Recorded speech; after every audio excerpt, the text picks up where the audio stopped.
algunos detalles respecto de la cuestión referida al acceso, ¿no?, a la justicia, asociado con los principios constitucionales, ¿sí? No sé si a alguno le quedó alguna duda que quiera consultarme respecto de lo que charlamos la clase anterior. No hay problema de hacerlo ahora, alguna pregunta, algo que quieran aclarar, no, díganme ustedes, y si no, avanzamos con la clase de hoy. ¿Están todos bien? Bien, bueno, listo. Bien, bueno, terminamos el martes con el capítulo referido al derecho tributario constitucional, ¿no?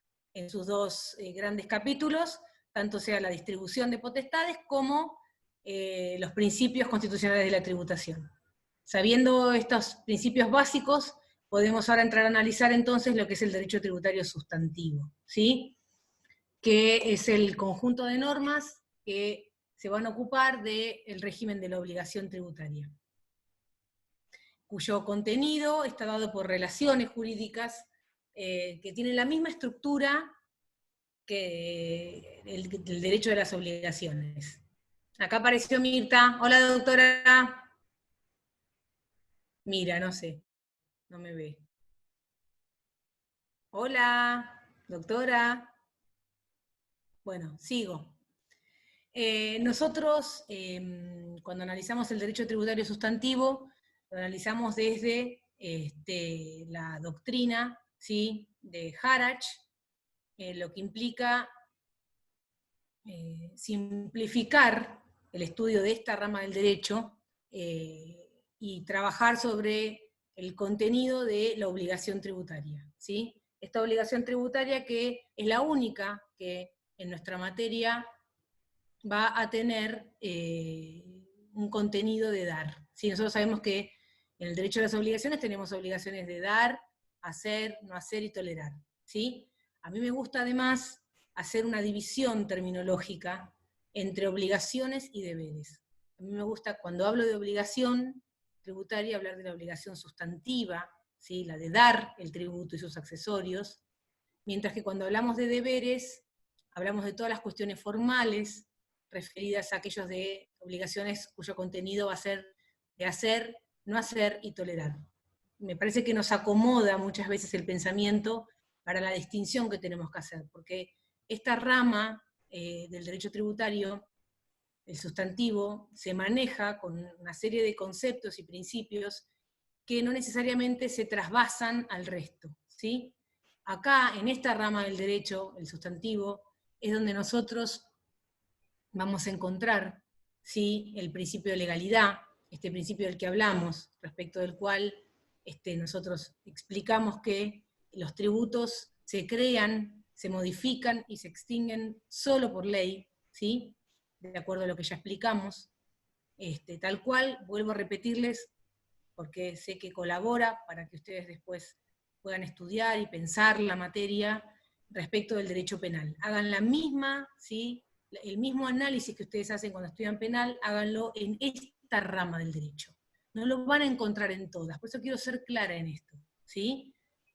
Cuando hablemos de derecho tributario formal o administrativo, vamos a encontrar un mundo distinto, ¿sí?, a este, muy distinto. Entonces, no querramos aplicar o trasvasar lo que veamos en esta clase de respecto del sustantivo, por ahí al resto de las ramas que vamos a ir analizando a lo largo de esta cursada. ¿Estamos? Bien.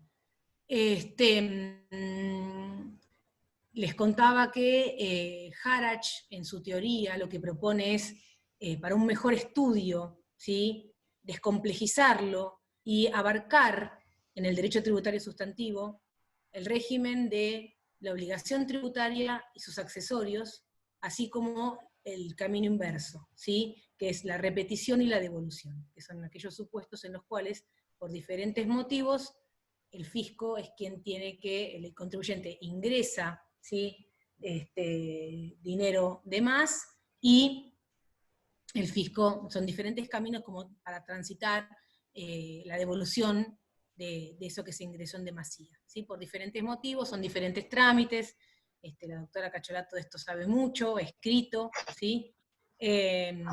Poquito, nada. Me siento un ignorante hablando de esto delante de ella, me pone nerviosa. No, entré solo. No. Entré para ver si estaba todo bien, porque viste, nunca se sabe con el centro de estudiantes. No, ni hablar.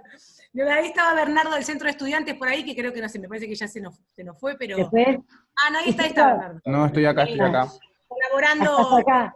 como A soporte. veces no se sabe, pero así quiero hacer un comentario y me voy porque que ya se lo dije a Lea, ayer fue maravilloso, maravilloso chicos, el encuentro de constitucional que organizó la facultad.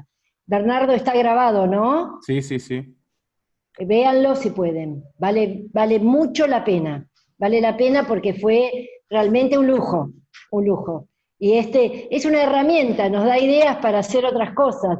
Estaba, ¿cómo se llama? Antonio María Hernández de Córdoba, había un montón de gente. Bueno, Lea, no te interrumpo más y entré por Bien. las dudas. Que Bueno, tengan está todo la bien. clase. Chau, hasta luego.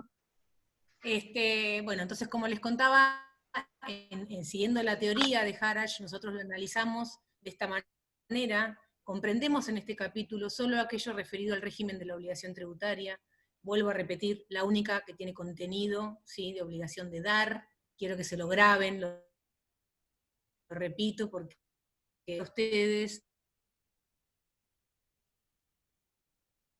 para poder diferenciar después y que no se les haga una ensalada de las diferentes ramas y los principios que van a jugar en cada una. ¿Estamos? Bien. Y entonces, ¿qué es lo que vamos a estudiar básicamente cuando hablamos de tributario sustantivo? Bueno, vamos a estudiar lo que nosotros llamamos el hecho imponible. Empiecen a acostumbrarse a estas palabritas, ¿sí?, a este concepto. El hecho imponible es un hecho de naturaleza económica, jurídicos,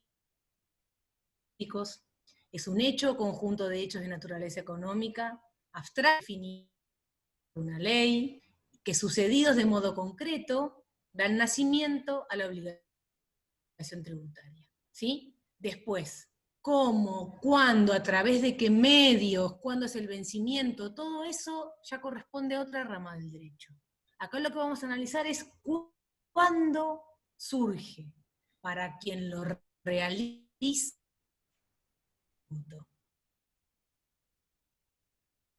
Y es muy importante esto, porque estas definiciones nos van a ayudar también en materia de sujetos. Ya lo vamos a ver ahora cortito, simplificado, solo para que ustedes tengan una idea de qué se trata. Si esta es una clase que no es una clase larga, pero es bastante conceptual, para que ustedes puedan empezar a entender cómo funciona este mundo de los impuestos, tasas y contribuciones. Dijimos, hecho conjunto de hechos de naturaleza económica, ¿sí?, abstractamente definidos por ley. Por eso nosotros muchas veces nos vamos a referir al presupuesto legal, ¿sí?, al texto de la ley, como hipótesis de incidencia, porque es en abstracto en principio, ¿sí?, y porque la obligación tributaria va a nacer de la realización concreta de esos hechos que están definidos en la ley. ¿Estamos? Por eso mismo nosotros vamos a decir que el contribuyente, ¿sí?, es aquel que realiza el hecho imponible.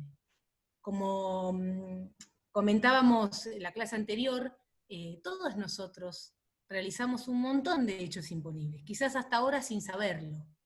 Estamos en diferentes impuestos, porque cada impuesto después tiene su ley de creación, su régimen, su estructura, su dinámica, ¿sí? Pretende abarcar diferentes supuestos, ¿sí?, económicos y escenarios. Así que nosotros tenemos una división de impuestos. La Constitución marca también una división, ¿sí?, de los impuestos, conceptualmente, y entonces será de la técnica del legislador entonces, por cuestiones, y ahí me interesa resaltarlo, fiscales y extrafiscales, el establecimiento y la creación de hechos imponibles. Hoy, por ejemplo, lo vienen escuchando seguramente en todos los noticieros y leyéndolo en los diarios, el tema de este impuesto especial que se está trabajando respecto de cierta porción de riqueza, de ciertas personas en particular, en relación con la cuestión referida al COVID, ¿sí? A la excepcionalidad, a la cuarentena, a las cuestiones económicas que se generan. Bueno, es el legislador quien elige, ¿sí? Eso es lo más importante. En los estados modernos, ¿sí? Ese poder de imperio, ese poder de imposición que tiene el Estado, se manifiesta a través del Congreso. Y no es menor, porque tiene que ver con un concepto, en realidad con una filosofía muy, muy antigua, ¿sí? Que refiere a la autoimposición. Y esta autoimposición nos conecta con un postulado, que generalmente lo vamos a encontrar en inglés, que es no taxation without representation, y es que esta idea de que el pueblo se autoimpone a sí mismo, ¿sí?, los tributos. Y si es así, entonces, y nuestra Constitución guarda una lógica en ese sentido, porque el tiempo pasa, pero estas lógicas se mantienen, nosotros lo encontramos en la Constitución Nacional cuando nos dice que la Cámara de Origen en materia impositiva es la Cámara de Diputados. Sabemos todo ya a esta altura, deberíamos traerlo desde la secundaria, que los diputados representan el interés del pueblo de la nación. ¿Sí? Entonces, seguimos viendo cómo esta cuestión se mantiene y perdura en el tiempo como elemento legitimador, ¿sí? Entonces, cuando hablo de fines fiscales extrafiscales, me refiero a que el impuesto es una herramienta a través de la cual se va a elegir qué sectores, ¿sí?, o qué actividades van a ser más fuertemente gravados, qué es lo que quiere, o sea, económicamente, qué es lo que se quiere abarcar, qué es lo que se quiere dejar afuera. Después tenemos todo un régimen de cuestiones referidas a exenciones, desgravaciones, ¿sí?, que van a apuntar a un modelo. ¿Estamos? Y el impuesto es una herramienta muy importante, ¿sí?, para definir estas políticas.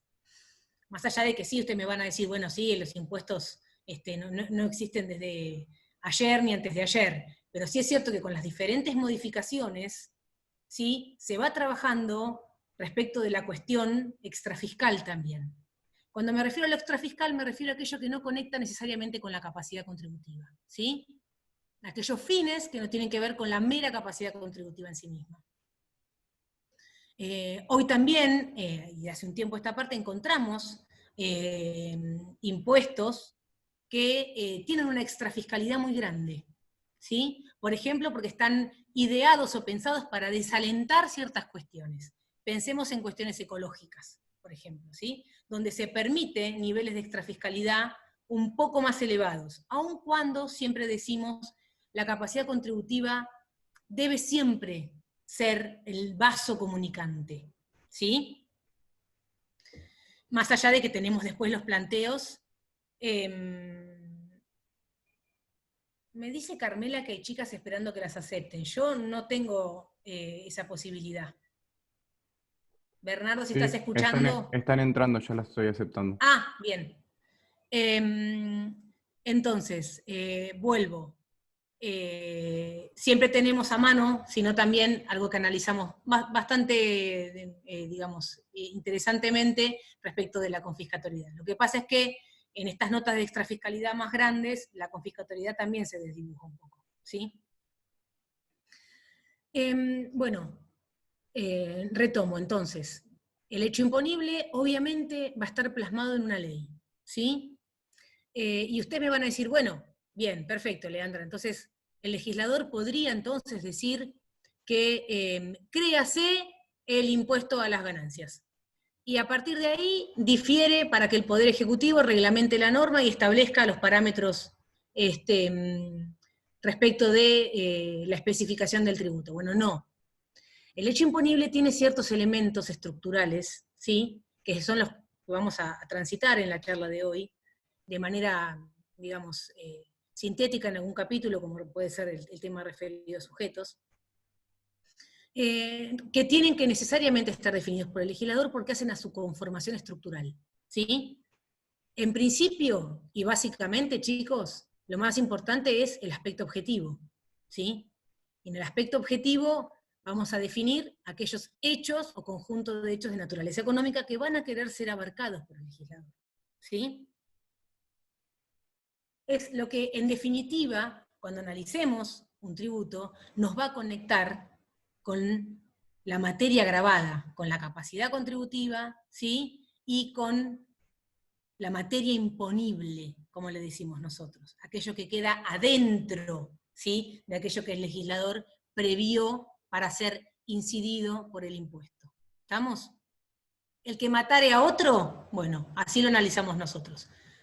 Compraventas, prestaciones de servicio, locaciones de servicios, obtención de ganancias,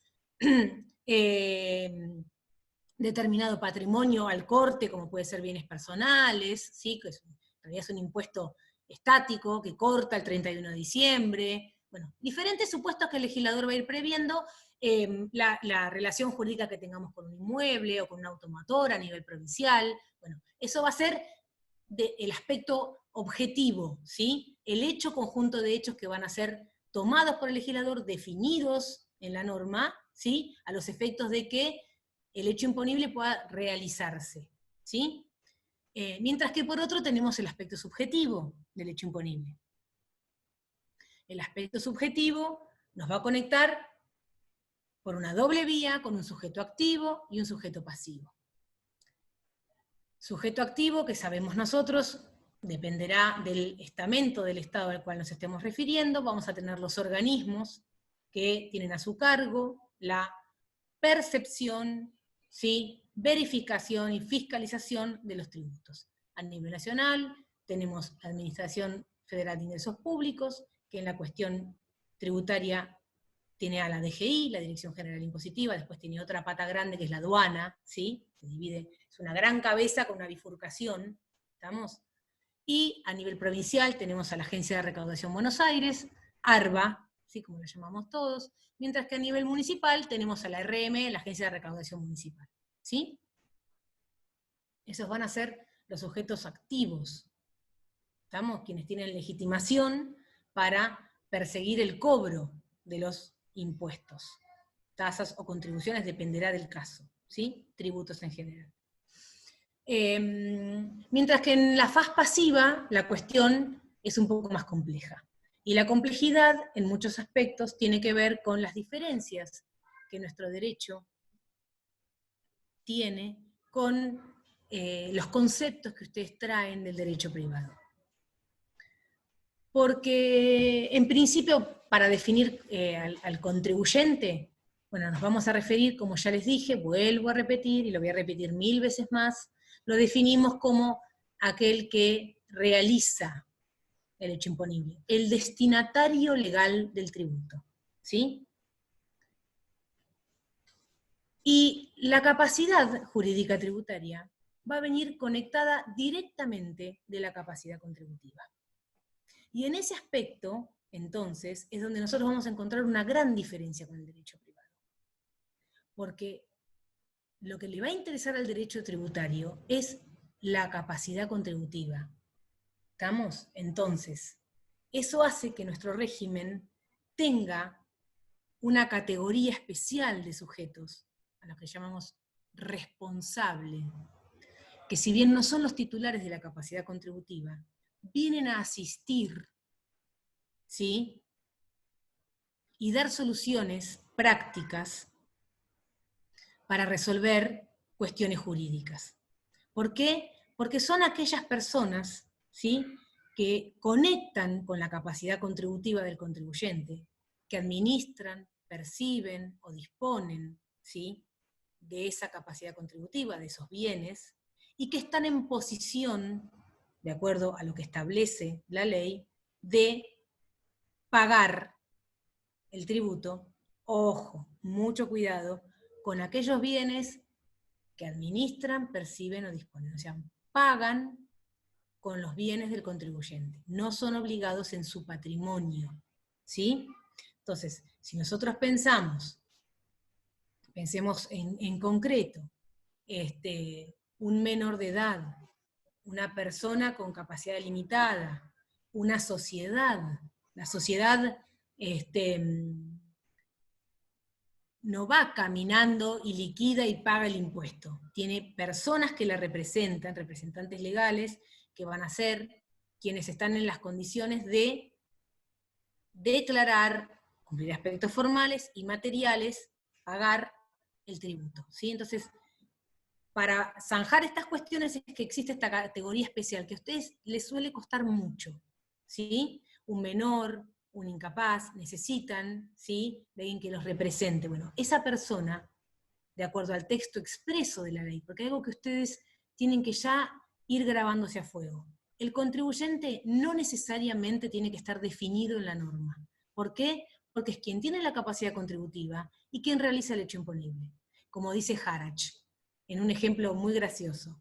El hierro redondo paga. El hierro redondo no paga nada, ¿sí? Cuando habla de un caso de importación-exportación. Quien paga es quien lo importa o exporta, ¿sí?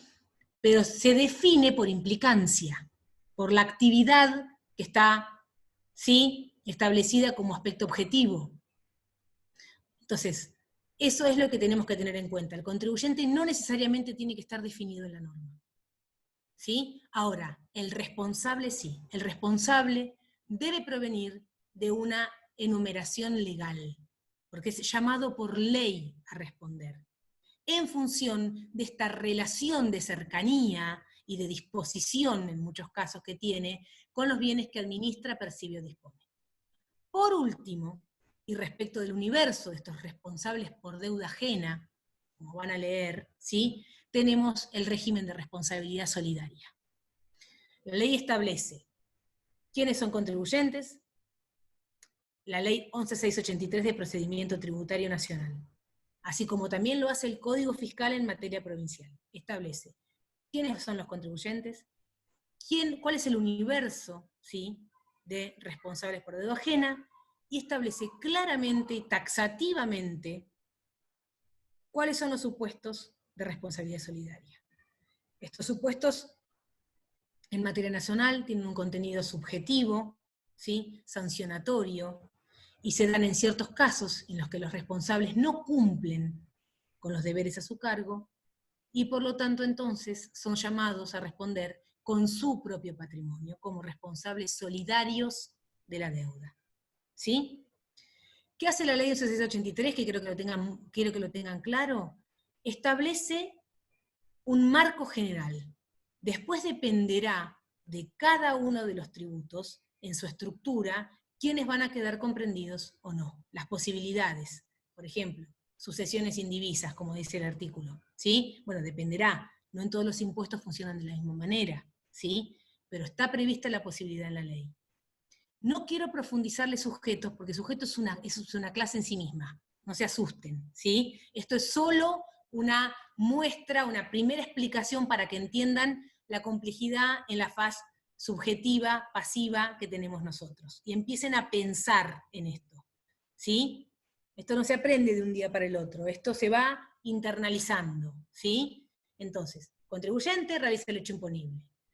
Responsable por deuda ajena, ¿sí?, responde con los bienes del contribuyente. Y responsable solidario, aquel que no cumple con sus deberes y por lo tanto es llamado a responder con sus propios bienes. ¿Sí? Bien, después tenemos el aspecto cuantitativo del hecho imponible.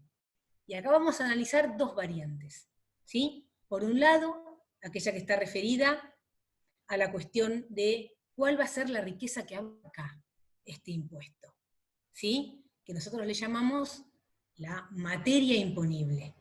Tendremos que definir entonces qué es lo que va a quedar abarcado y en qué contexto. De hecho, las leyes, muchísimas veces, hasta en la mayoría de los casos, son las propias leyes impositivas las que establecen la manera en la que se van a evaluar esos bienes, ¿sí?, o esa riqueza grabada. ¿Estamos? Para ser más claros.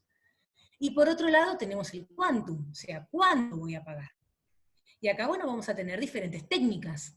Puede ser que tengamos solo una cuestión de porcentuales, puede que tengamos un impuesto progresivo, como puede ser el impuesto a las ganancias, ¿sí? Después tenemos siempre regímenes especiales, de desgravación, de exención y demás, ¿sí? También veremos en otra clase, que son las exenciones, desgravaciones, etc. ¿Sí?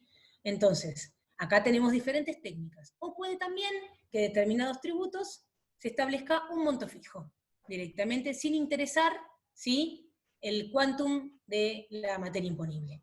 Entonces, esas son las dos cuestiones que tenemos que ver cuando analizamos la fase cuantitativa, ¿sí? Después tenemos los elementos de conexión, como dice Harach, ¿sí? Tiempo y espacio. Por una parte, respecto del espacio, vamos a tener diferentes técnicas, y las tenemos en nuestro régimen impositivo. Tenemos un impuesto a las ganancias que grava la renta global, mientras que tenemos otro tipo de impuestos que son claramente territoriales. Bueno, eso también va a depender de lo que el legislador establezca, por a veces diferentes criterios, y seguramente han oído hablar, y más los varones que les gusta el fútbol, respecto de la residencia, ¿sí? Generalmente eso se habla bastante de los jugadores de fútbol y los lugares de donde fijan residencia, a los efectos de ver dónde van a ser incididos y dónde no, ¿sí?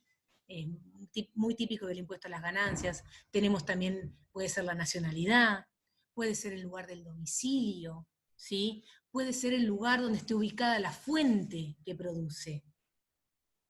Todos estos elementos forman parte, Jazmín, de los elementos estructurales que componen el hecho imponible, exactamente. Estamos analizando uno a uno cuáles son los elementos estructurales del hecho imponible, que tienen que estar definidos por ley. Perdón, pero me habían hecho una pregunta por escrito. Entonces, ahí vamos a analizar un montón de categorías posibles, ¿sí? La residencia, el domicilio, la nacionalidad, la ubicación de la fuente productora de riquezas. Vuelvo a repetirles, no se olviden que, por ejemplo, nosotros en materia de impuestos a las ganancias tenemos renta global, ¿sí? Criterios que van a estar definidos en la propia ley. Ahí vamos a encontrar los conceptos.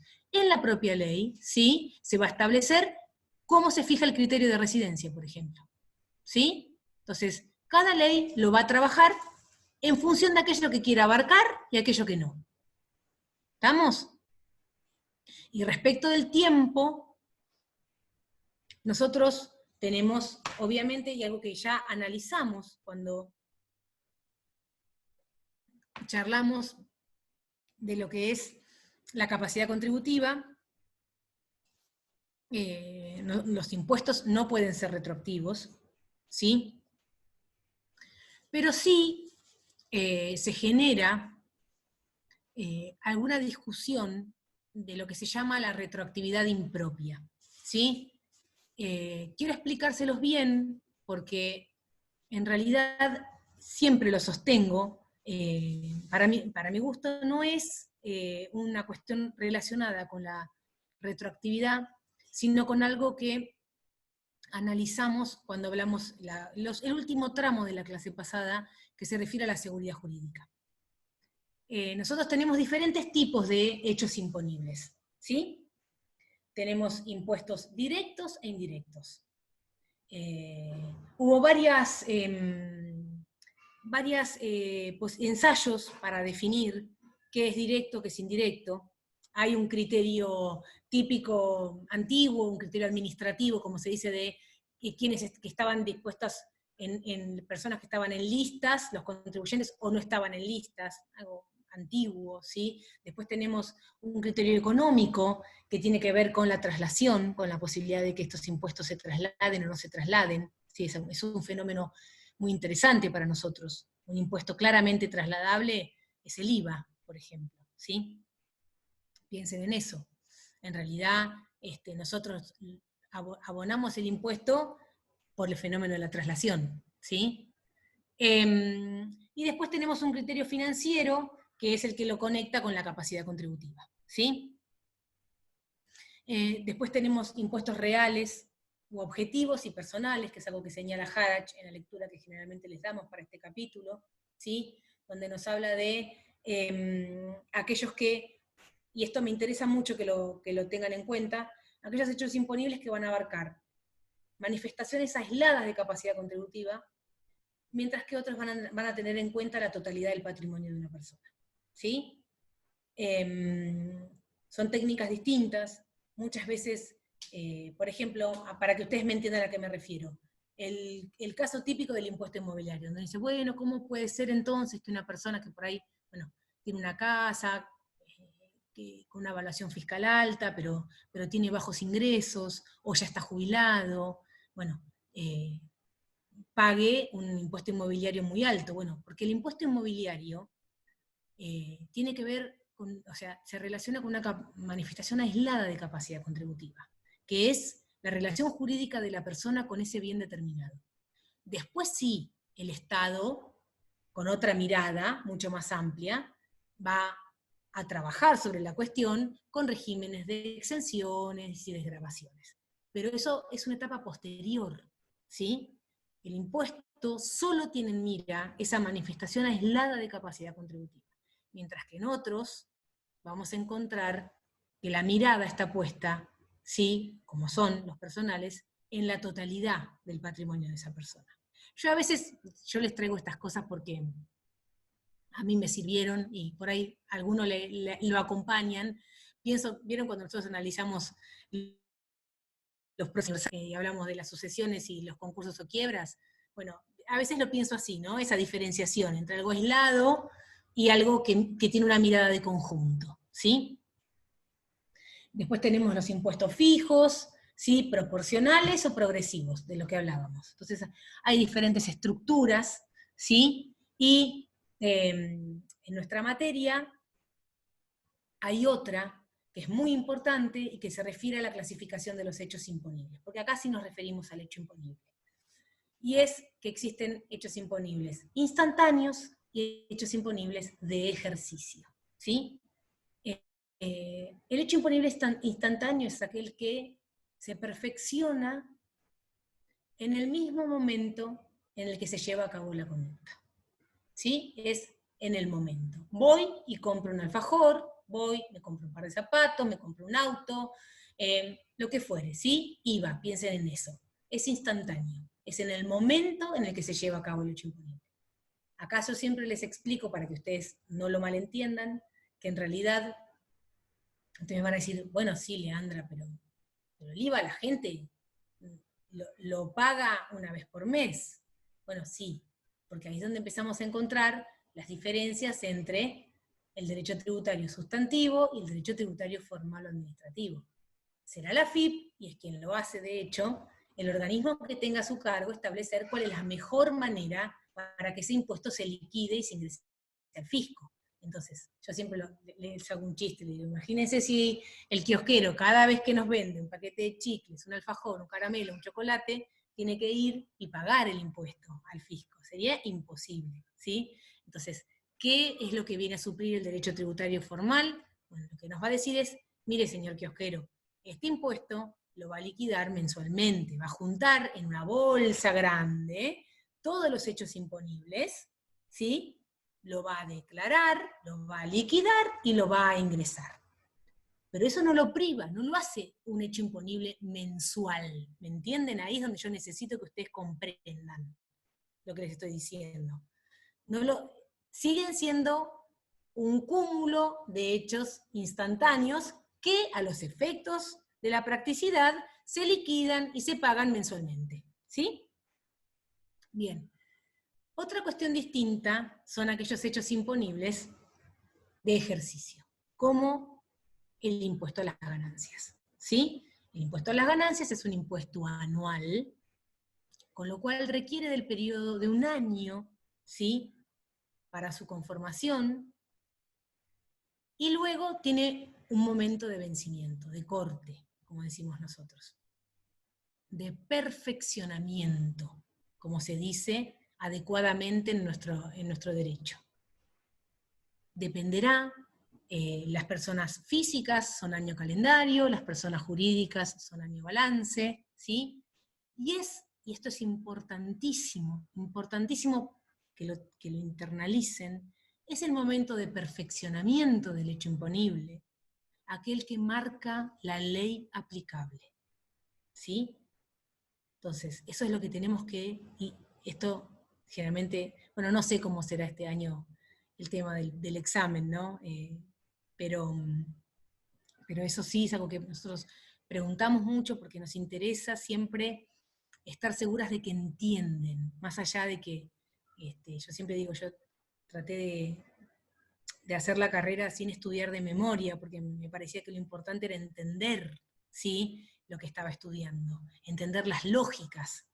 Y en este derecho tributario sustantivo es un derecho donde podemos estudiar y entender cuál es la lógica, es un relojito, ¿sí? Si uno lo logra comprender, puede deducir un montón de cosas.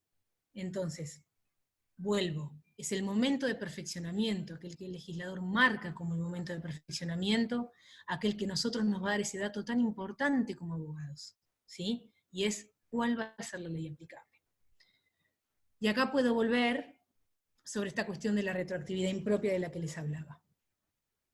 Hay cierta doctrina que lo trabaja de esta manera, para mí muy confusa, y se refiere a, pensemos en impuestos siempre de ejercicio, ¿sí?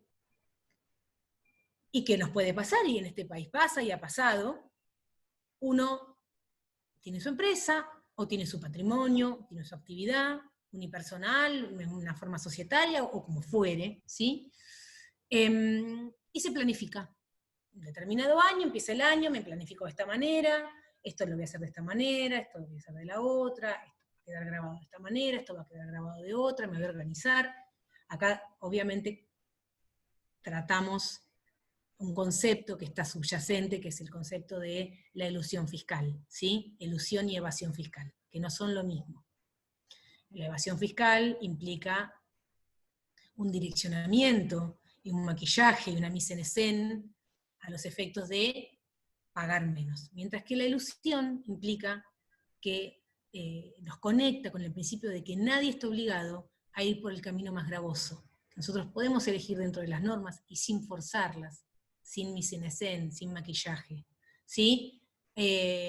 Podemos ir por el camino menos gravoso, ¿sí? Eso es más, de hecho, hay fallos de la Corte, sobre todo en materia de impuestos de sellos, que así lo han dicho, ¿sí? Entonces, ojo con estas diferenciaciones, yo puedo organizarme, planificarme, que sería la situación ideal, a los efectos impositivos en mi empresa. Entonces me planifico de una manera determinada, me organizo, tengo todo clarísimo, y en el camino, y a veces antes, muy cerca a veces de la línea de llegada, del momento de perfeccionamiento, las cosas cambian las reglas, ¿sí? ¿Qué les parece a ustedes? Si acá sí lo abro, pueden hablar, charlen, ya sáquense los silenciadores si quieren. ¿Qué les parece a ustedes? Si yo arranco un año, me planifico, me organizo, sé lo que voy a tener que pagar, lo tengo todo planificado con mi contador, y pongámosle, fin de año. Persona física, 31 de diciembre, bueno, en noviembre, el 15 de diciembre, el 20 de diciembre, el 25 de diciembre, me cambian las reglas, y cambian sustancialmente las reglas. ¿Qué piensan? Alguno que me opine algo, no me dejen tan sola. Que no ¿Nadie quiere pueden. opinar? ¿Ani? Que no se puede, o sea, retrotraer al pasado, ¿no? La ley es hacia el futuro. Bien. ¿Alguien que opine lo contrario, que opine lo mismo? John, el año pasado lo que hubo una problemática Hola, fue con el tema. Sí. Hola, que tardé en entrar, gracias a una compañera. Con el tema de los impuestos, que uno a veces cuando paga el de la municipalidad te cobran, te hacen un descuento, y el año pasado no hicieron el descuento, y a fin de año lo que hicieron sí te cobraron los aumentos. ¿Pero qué pensás? Y había estado ¿Hay leyendo... retroactividad o no hay retroactividad? Es una forma de retroactividad, porque si ya no te habían hecho, si uno por pagar anualmente, o sea, en enero pagar todo hasta diciembre, te dan un beneficio, ya no te daban el descuento. Entonces ahí ya no tenías beneficio. Pero igualmente, fin de año, te dieron retroactivo todos los aumentos. No, Bien. no lo considero ¿Alguien que era opine muy otra legal, cosa? pero lo hicieron así. Ujú. ¿Algún otro que tenga ganas de opinar al respecto? Bien.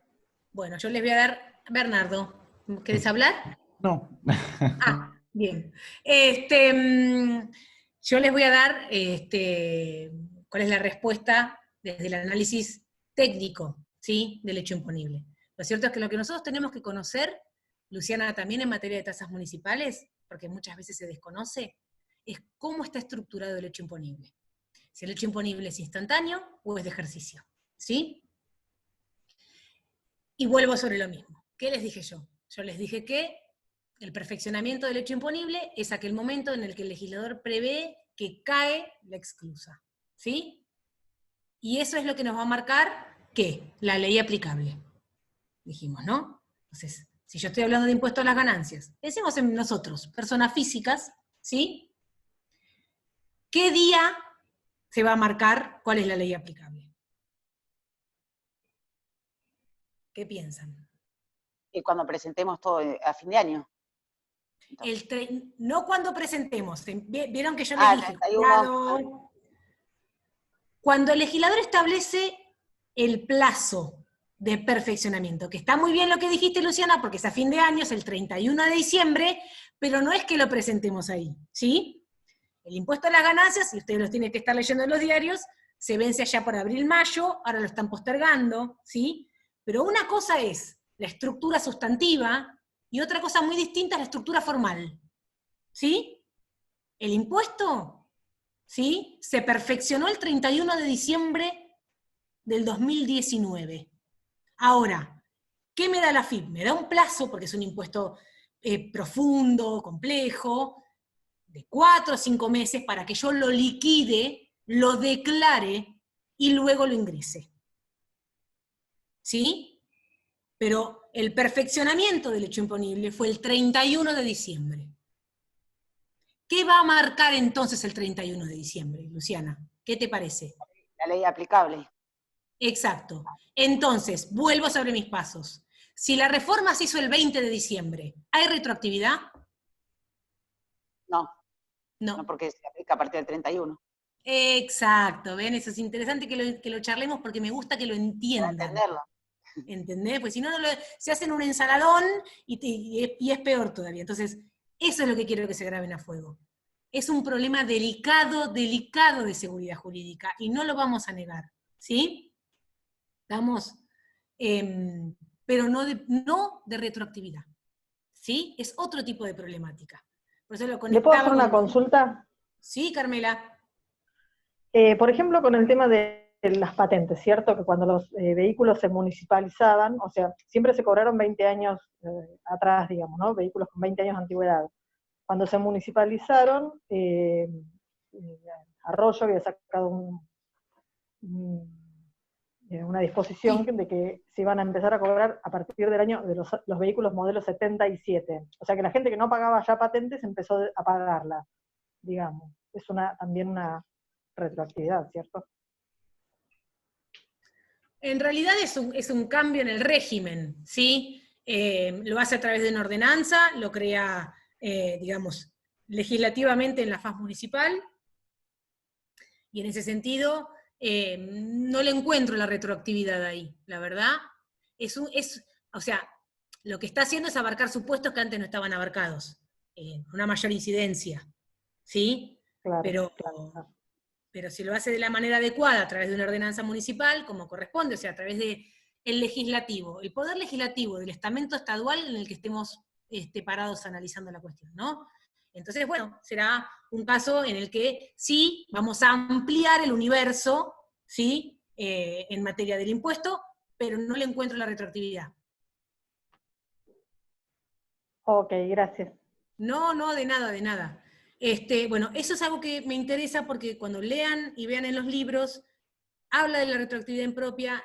Nunca terminé de entender el porqué de este tratamiento, que es confuso porque no es retroactivo, ¿sí? Puede ser algo que, a ver, nos conecte, como les decía, estoy viendo que no me quiero olvidar de nada. nos conecte, como decía, con la cuestión de seguridad jurídica, que fue sobre el final de la clase anterior. ¿Sí? Vamos a recapitular un poco entonces.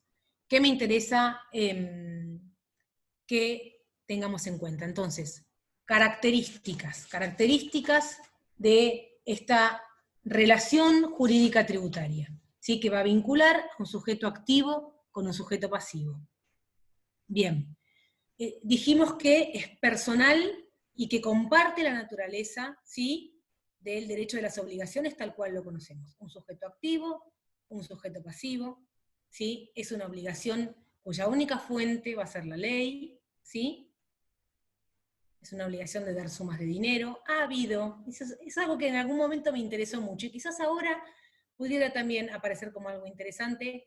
Ha habido muy pocos casos en los que determinadas empresas o cuestiones se ha habilitado el pago en especie, ¿sí? Es algo lindo de estudiar, a mí esas rarezas a veces me gustan.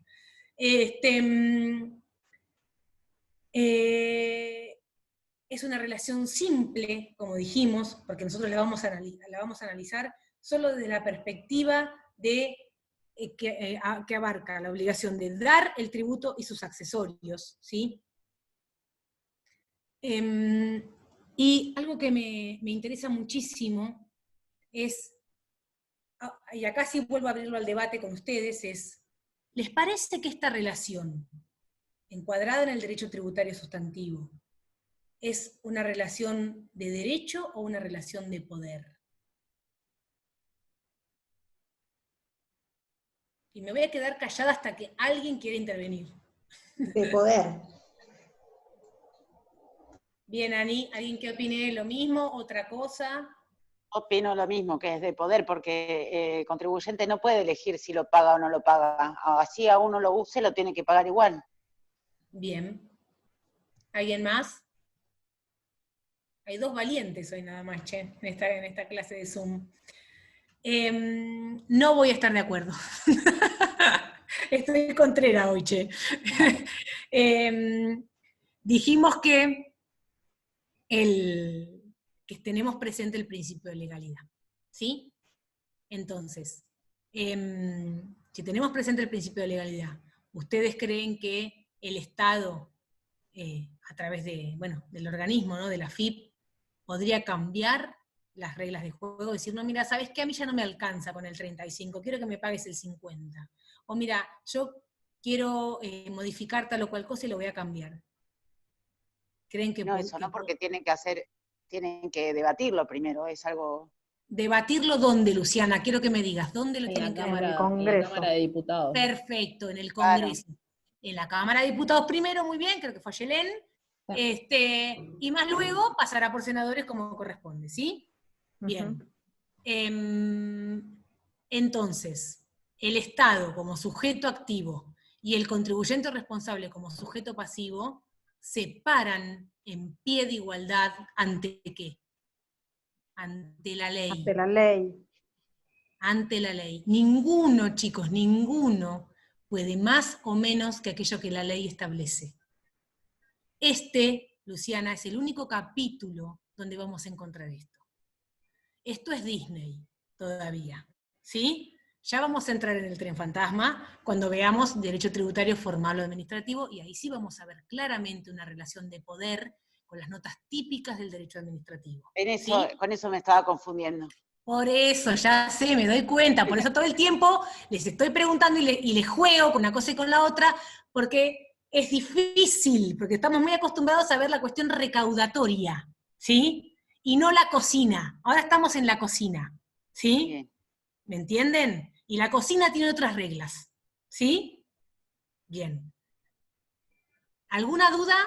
Si no tenemos dudas, por hoy ya estamos suficientes. Ha sido bastante. No, te voy a preguntar, ya que hay tiempo, la clase anterior... Sí, cómo no. ¿Qué temas dieron como para ir leyendo si me surge alguna duda y preguntarte? Mira, los temas que... ¿Leí lo que está en el cronograma? Exacto. La primera clase la dio Mirta, un jueves, que arrancó con distribución, ¿sí? No es complicado distribución, en realidad lo que hay que hacer es saber el texto de la Constitución Nacional, chicos, ¿sí?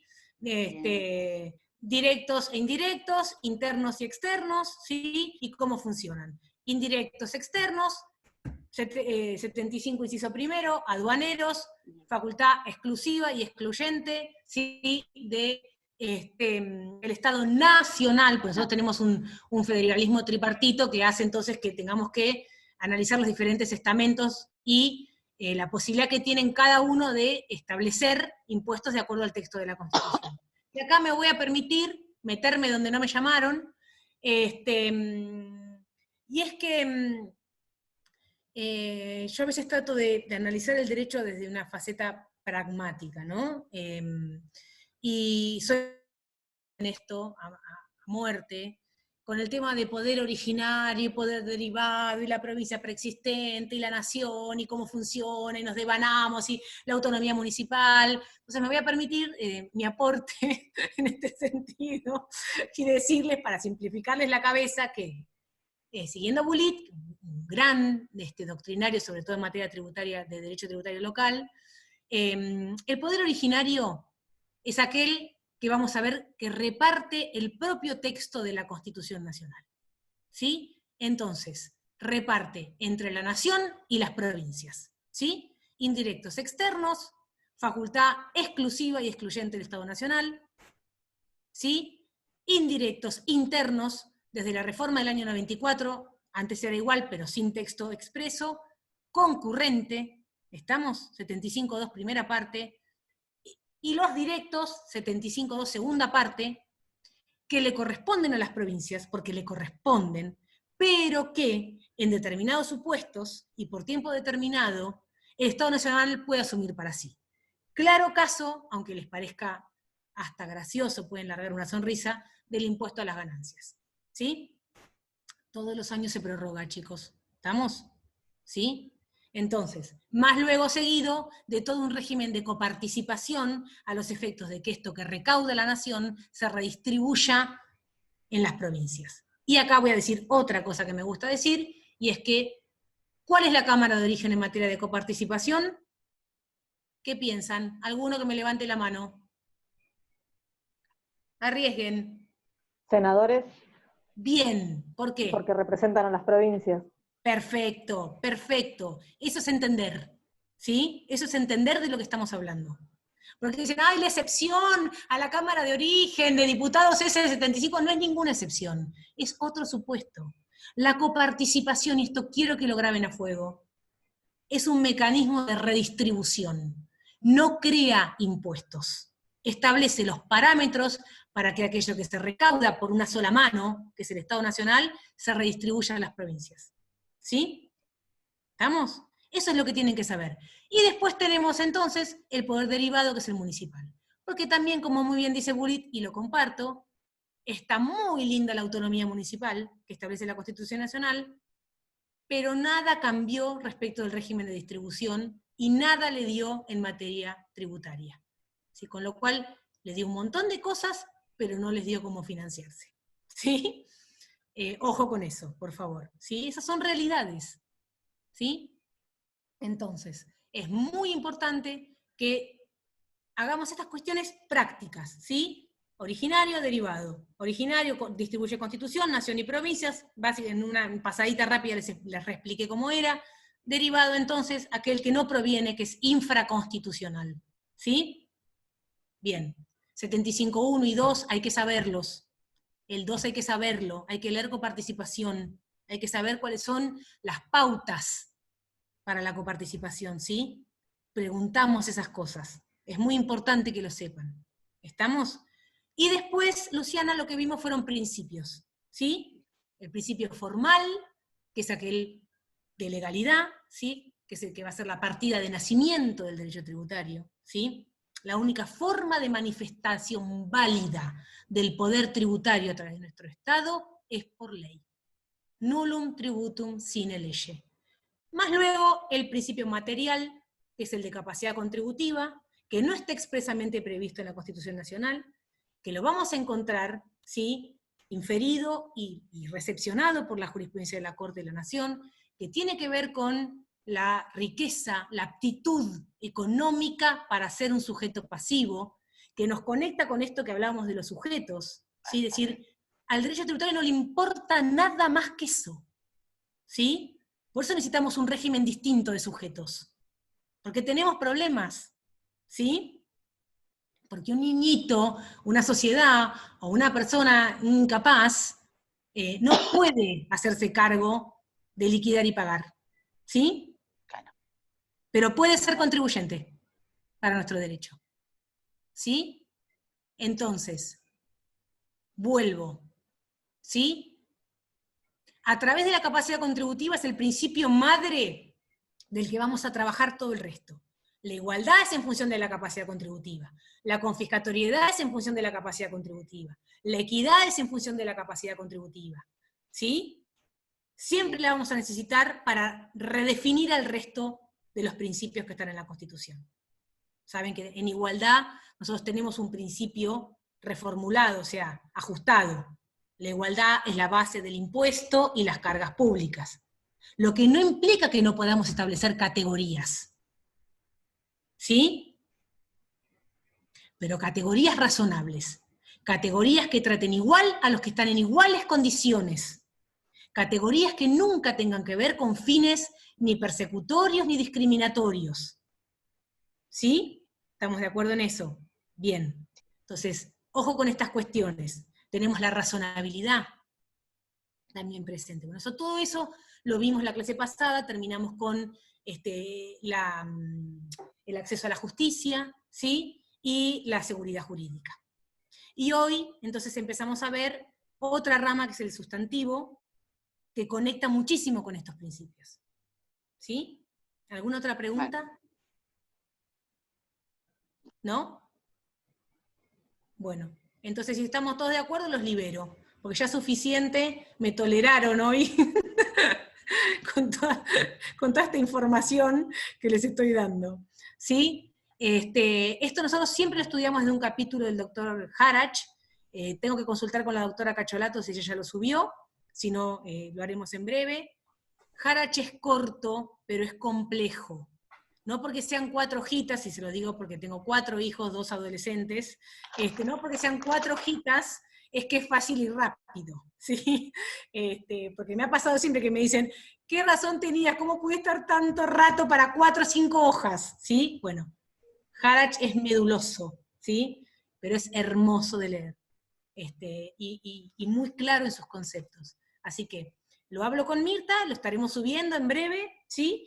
Y bueno, y si Dios quiere, hoy ya es jueves, ¿no? El martes me entrometo ahí un rato con Mirta y les veo las caritas, ¿sí? Buen fin de semana.